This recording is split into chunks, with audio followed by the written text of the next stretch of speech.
Welcome to the Peace Podcast. I'm Barbara Gonmuller, your host, promoting peace, healthy living, and happiness. Imagine if we could only do what our guests are going to tell us. We can operate in a peaceful world, a healthy world, and you're going to find out that by listening to this Peace Podcast, you're going to be more informed because each guest is an environmentalist, a spiritual teacher, or a medical doctor, and in this case, two producers who produce the movie, The World is My Country. You know, you will watch our podcast, the Peace Podcast, but we're also on Spotify, iTunes, and Google, so that not only can you listen to us here, but you can listen to us in your car. And today we're going to welcome Arthur Kanegis and Melanie Bennett, both of these devoted peacemakers for the film, The World is My Country. I had the opportunity to watch it recently, and I realized the power that Garry Davis brought to us to become global citizens, world citizens, to create a world passport, to create one world that works for all of us. What an honor to have you, Arthur and Melanie.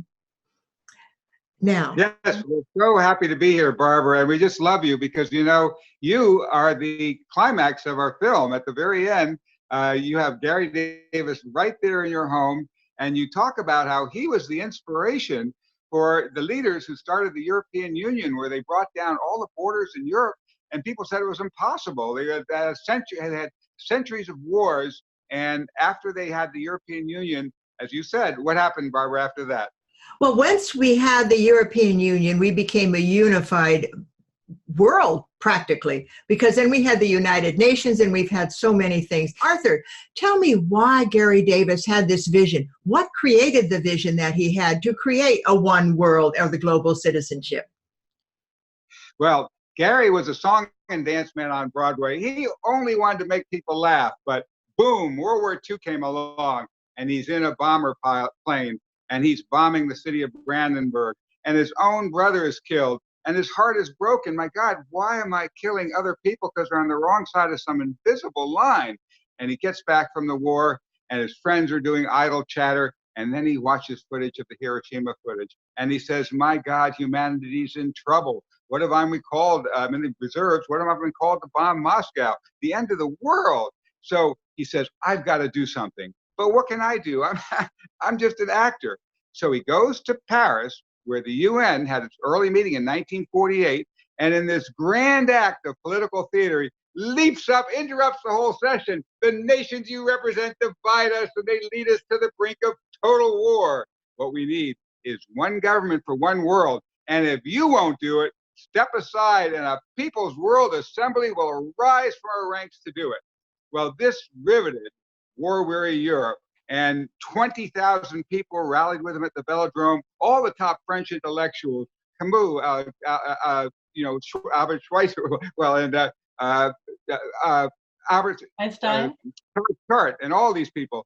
And Einstein said Garry was the guy with the key to how we can actually prevent the extinction of humanity. So that's what led me to want to do this incredible movie and share with people this amazing lost piece of history that Martin Sheen says now gives us a roadmap to a better future.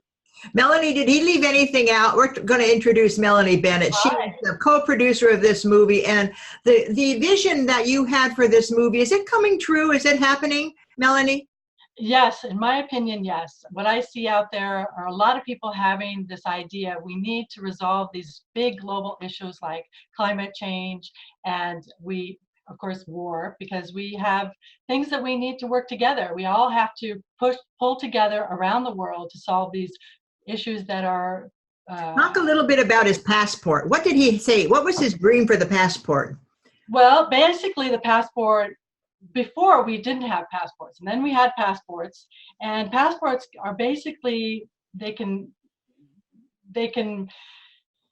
open the doors. Yeah, they're not, I mean, they close the doors a lot, because if you don't have the visa, you don't have the visa's not for 1 year, or whatever rule comes up, you're locked out, or maybe you can't even get back to your own home if you don't have your passport. You lose your passport, what do you do? So basically, his vision is to just work us in a way so we have a world where we have that right of movement, which is included in Article 13.2 of the Universal Declaration of Human Rights, that you have the right to travel. You're a human being, you have the right to travel. And I think it's so important. We all have the right to travel. And so the passport is helping with that. But eventually, we'll get back to how we were before when you didn't have a passport. You could just travel. You're listening to Melanie and Arthur Kanegis, and we're talking about the world is my country. Think about that concept. The world is my country. Garry Davis was a passionate leader. He got people to realize that there is a possibility for a world that works for all and that we could have peace on the planet. You're listening to the Peace Podcast, where we believe that every guest will give you clues to how you can live your life healthier, more peacefully, and bring that healthy living back to your being wherever you may be. The World is My Country is going to be seen very soon. Now, you're just hearing a snippet of this movie. I had the privilege of seeing it the other night, and it's an hour-long PBS special that's going to be brought up. Yeah, would you talk a little bit about that, Arthur, how that PBS special is coming to be? Well, what we have is a very active group, Citizens for Global Solutions, that pressed their local PBS station in Minneapolis to show the film. And the local PBS said yes, so they're showing it on December 8th at 12 noon.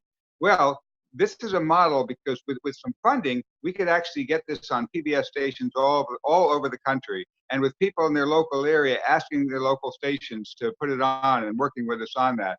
So what this broadcast is going to be is that because this is so important, it's a special sneak preview of this new movie way before it's even released in theaters or on TV.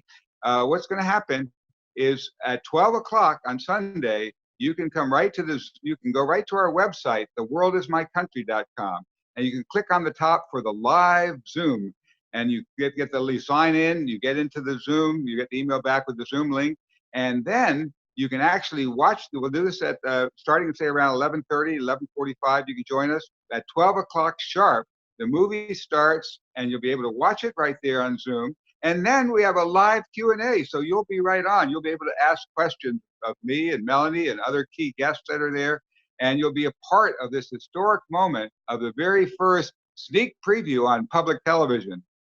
Well, my late husband, it was Dr. Robert Mueller, and he was at the United Nations for 40 years, retiring as the Assistant Secretary General, a very good friend of Garry Davis, a true believer that peace is possible. And when you watch this movie on Sunday, and I encourage every one of you to go to theworldismycountry.com and click on the Zoom link and join us on Sunday. It's our time to remember that Garry Davis had a passion for a world that works for all of us. Melanie, would you like to add something to motivate people to watch this on Sunday?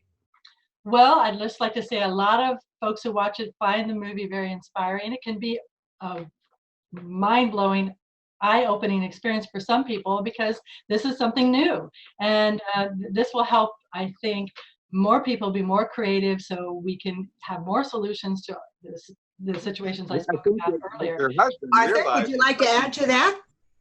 Yes, I'd like to add that your husband was an amazing fellow, and he was, inspired by Garry to rise to global citizenship and become a key part of the UN. And what he realized is that inside countries, these problems seem unsolvable. There's just no way out. How can we possibly control pollution? The company will just move elsewhere and so on. But once we've clicked that in our minds to being world citizens, and once we realize that we don't have to just beg and plead government leaders to make peace, that we are the ones, it says in the Universal Declaration of Human Rights and in the U.S. Declaration of Independence, it is the right of the people to institute new government. So Garry said, why God, if it's our right, why are we stuck in this system begging and pleading them to fix things? Why don't we, the people, actually go out and create an interactive government of, by, and for the people of the world? And, when he asked the UN in that interruption to create a People's World Assembly, Eleanor Roosevelt herself came back and said, how much better would be if Garry and his friends would institute a new world government. The UN wasn't set up to do that in the charter. It's a place for them to meet. It's an incredible breakthrough, but the people are the source of sovereignty in the world. And that's the key thing that gets me so excited about Garry's story, that we move from being the governed to the governors of our little, small, beautiful planet Earth. I just love that. Your passion is so contagious, Arthur, and you, Melanie, too. But I want to thank you both for spending so many years to bring this movie to our attention. And you know, December 10th is the 71st anniversary of the International Universal Declaration of Human Rights. And it is our right to help govern our world. And you know, right now, the situation in our planet isn't perfect. But just think, if we all watch this movie and join the hundreds of thousands of people who wanted to be world citizens, the immigrants who don't have a passport, give them a world's passport. Now, you probably are as excited as I am about December the 8th, which is going to be the first PBS special with The World is My Country, and you're listening to the producer and the film directors, both Arthur Kanegis and Melanie. I'd like to give them the last word. Arthur, would you like the last word today? Well, yes. First of all, I just so appreciate you, Barbara, and the way that you and your husband helped inspire this, and that, you know, this was something that was a labor of love for us. We didn't get any foundation funding or anything else. So we're hoping we can get out there, and you can all join us both in funding, letting people know, getting to other PBS stations. So if you're in Minneapolis, tune in to Twin Cities Public TV, the Life channel. You'll find that link to that right on our website, theworldismycountry.com. And if you're not in Minneapolis, join us for the Zoom. And either way, at 1 o'clock, we'll have this live Q&A, and you'll be able to ask your questions. You know, does some of this not make sense, or does it? You know, you'll be a part of it, because you are the key to making this world work. Arthur, with your passion, I'm sure this is going to become a world movement. I have all the respect in the world for Melanie and you, and not making this something that was just a little, what should I say, a small movie, but a very full-length movie showing Garry Davis and his passion for the world that should work for all of us. I'm Barbara Gaughan-Mueller, and I'm thanking you for listening to the Peace Podcast. We're at peacepodcast.org. And remember, we're on Spotify, iTunes, and Google. And in your car, listen to this again. Take notes, and then we're going to invite you back in a couple of weeks, because we're going to have a watch party, and we'll talk with you then. Thank you for joining us. It's my pleasure to say thank you, Arthur, and thank you, Melanie. Thank you, Barbara. Thank you, Barbara. It's my pleasure. You both are incredible people. Thank you.